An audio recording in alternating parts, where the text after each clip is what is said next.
प्रधानमंत्री नरेंद्र मोदी की मन की बात कार्यक्रम सुनाते हैं। 110वां एपिसोड प्रसारित हो रहा है कि हमारे देश में गांव में रहने वाली महिलाएं भी ड्रोन उड़ाएंगी, लेकिन आज ये संभव हो रहा है। आज तो गांव-गांव में ड्रोन दीदी की इतनी चर्चा हो रही है, हर किसी की जुबान पर नमो ड्रोन दीदी, नमो ड्रोन दीदी ये चल पड़ा है। हर कोई इसके विषय में चर्चा कर रहा है।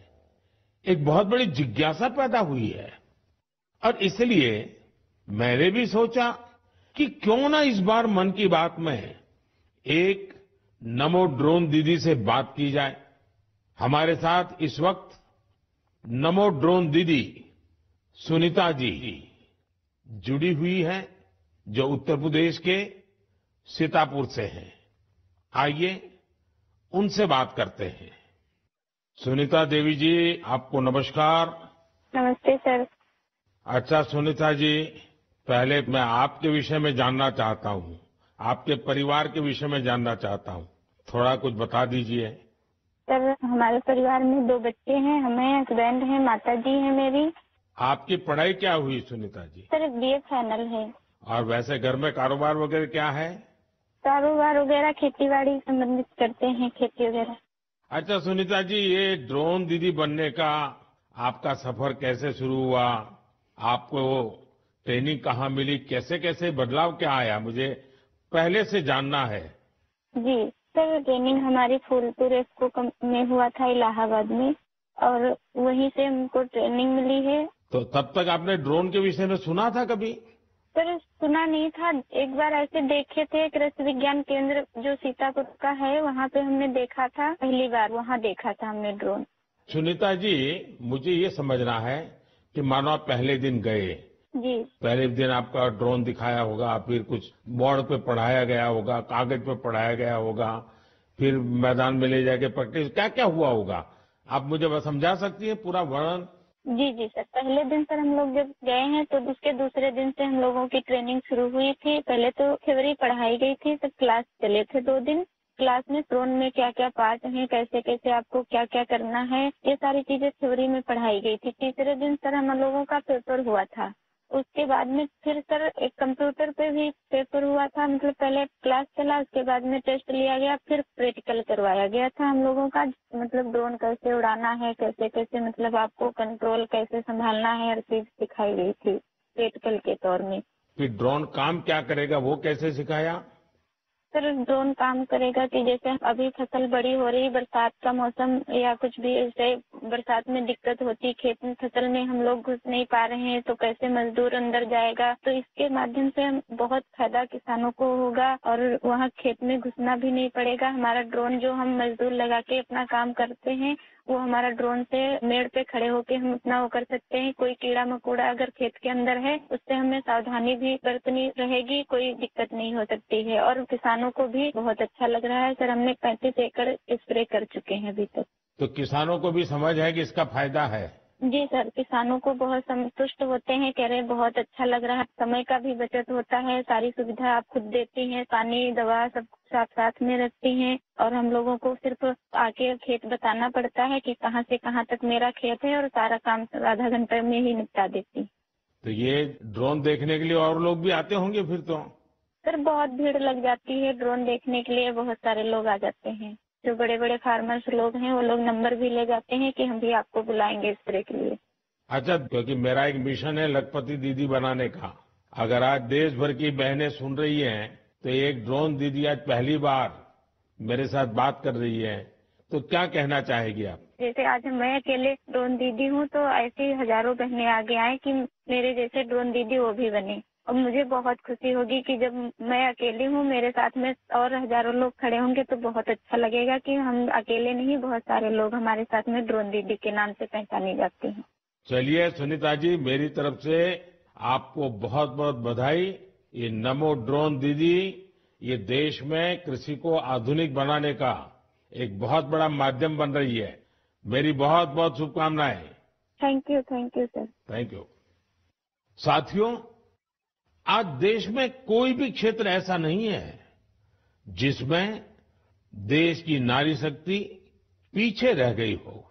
एक और क्षेत्र जहां महिलाओं ने अपनी नेतृत्व क्षमता का बेहतरीन प्रदर्शन किया है, वो है प्राकृतिक खेती, जल संरक्षण और स्वच्छता। केमिकल से हमारी धरती माँ को जो कष्ट हो रहा है, जो पीड़ा हो रही है, जो दर्द हो रहा है, हमारी धरती माँ को बचाने में देश की मातृशक्ति बड़ी भूमिका निभा रही है। देश के कोने कोने में महिलाएं अब प्राकृतिक खेती को विस्तार दे रही है। आज अगर देश में जल जीवन मिशन के तहत इतना काम हो रहा है, तो इसके पीछे पानी समितियों की बहुत बड़ी भूमिका है। इस पानी समिति का नेतृत्व महिलाओं के ही पास है। इसके अलावा भी बहनें बेटियां जल संरक्षण के लिए चौतरफा प्रयास कर रही हैं। मेरे साथ फोन लाइन पर ऐसी ही महिला है कल्याणी प्रफुल्ल पाटिल जी। ये महाराष्ट्र की रहने वाली है। आइए कल्याणी प्रफुल्ल पाटिल जी से बात कर उनका अनुभव जानते हैं। कल्याणी जी नमस्ते। नमस्ते सर जी, नमस्ते। कल्याणी जी, पहले तो आप अपने विषय में, अपने परिवार के विषय में, अपने कामकाज विषय में जरा बताइए। सर मैं एमएससी माइक्रोबायोलॉजी हूँ और मेरे घर में मेरे पतिदेव, मेरी सास है और मेरे 2 बच्चे और 3 साल से मैं अपने ग्राम पंचायत में कार्यरत हूँ।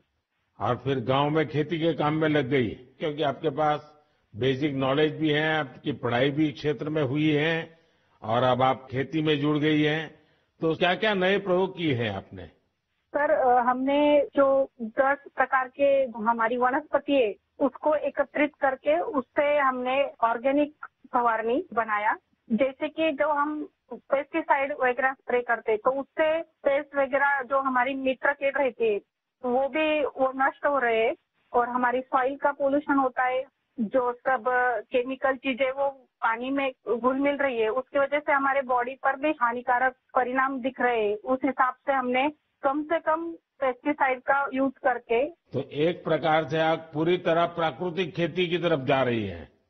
हाँ, जो अपनी पारंपरिक खेती है सर, वैसे हमने की पिछले साल। क्या अनुभव आया प्राकृतिक खेती में? सर जो हमारी महिला है उनको जो खर्च है वो कम लगा और जो प्रोडक्ट है सर तो वो समाधान था कि हमने विदाउट पेस्ट वो किया है, क्योंकि अब कैंसर के प्रमाण जो बढ़ रहे हैं, जैसे शहरी भागों में तो है लेकिन गांव में भी हमारे उसका प्रमाण बढ़ रहा है। तो उस हिसाब से अगर आप अपने आगे के परिवार को अपने सुरक्षित करना है तो ये मार्ग अवलंबना जरूरी है। इस हिसाब से वो महिलाएं भी सक्रिय सहभाग इसके अंदर दिखा रही है। अच्छा कल्याणी जी, आपने कुछ जल संरक्षण में भी काम किया है, उसमें क्या किया है आपने?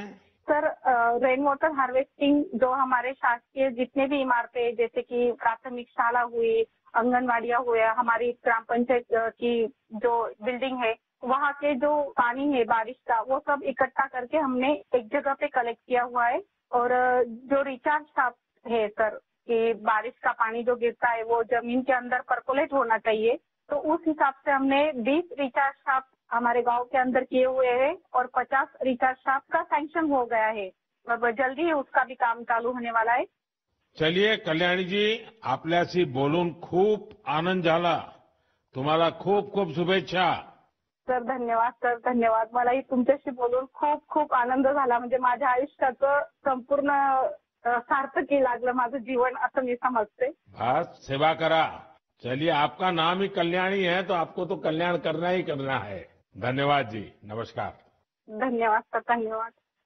साथियों, चाहे सुनीता जी हो या कल्याणी जी, अलग अलग क्षेत्रों में नारी शक्ति की सफलता बहुत प्रेरक है। मैं एक बार फिर हमारी नारी शक्ति की इस स्पिरिट की हृदय से सराहना करता हूं। मेरे प्यारे देशवासियों, आज हम सबके जीवन में टेक्नोलॉजी का महत्व बहुत बढ़ गया है। मोबाइल फोन, डिजिटल गैजेट्स हम सबकी जिंदगी का अहम हिस्सा बन गए हैं। लेकिन क्या आप कल्पना कर सकते हैं कि डिजिटल गैजेट्स की मदद से अब वन्य जीवों के साथ तालमेल बिठाने में भी मदद मिल रही है। कुछ दिन बाद 3 मार्च को विश्व वन्य जीव दिवस है। इस दिन को वन्य जीवों के संरक्षण के प्रति जागरूकता फैलाने के उद्देश्य से मनाया जाता है। इस वर्ष वर्ल्ड वाइल्ड लाइफ डे की थीम में डिजिटल इनोवेशन को सर्वोपरि रखा गया है। आपको ये जानकर खुशी होगी कि हमारे देश के अलग अलग हिस्सों में वन्य जीवों के संरक्षण के लिए टेक्नोलॉजी का खूब उपयोग हो रहा है। पिछले कुछ वर्षों में सरकार के प्रयासों से देश में बाघों की संख्या बढ़ी है। महाराष्ट्र के चंद्रपुर के टाइगर रिजर्व में बाघों की संख्या 250 से ज्यादा हो गई है। चंद्रपुर जिले में इंसान और बाघों के संघर्ष को कम करने के लिए आर्टिफिशियल इंटेलिजेंस की मदद ली जा रही है। यहाँ गांव और जंगल की सीमा पर कैमरे लगाए गए हैं। जब भी कोई बाघ गांव के करीब आता है, तब एआई की मदद से स्थानीय लोगों को मोबाइल पर अलर्ट मिल जाता है। आज इस टाइगर रिजर्व के आसपास के 13 गांवों में इस व्यवस्था से लोगों को बहुत सुविधा हो गई है और बाघों को भी सुरक्षा मिली है। साथियों, आज युवा एंटरप्रेन्योर्स भी वन्य जीव संरक्षण और इको टूरिज्म के लिए नए नए इनोवेशन सामने ला रहे हैं। उत्तराखंड के रुड़की में रोटर प्रिसिशन ग्रुप्स ने wild life institute of India के सहयोग से ऐसा ड्रोन तैयार किया है जिससे केन नदी में घड़ियालों पर नजर रखने में मदद मिल रही है। इसी तरह बेंगलुरु की एक कंपनी ने बघीरा और गरुड़ नाम का ऐप तैयार किया है। बघीरा ऐप से जंगल सफारी के दौरान वाहन की स्पीड और दूसरी गतिविधियों पर नजर रखी जा सकती है। देश के कई टाइगर रिजर्व में इसका उपयोग हो रहा है। आर्टिफिशियल इंटेलिजेंस और इंटरनेट ऑफ थिंग्स पर आधारित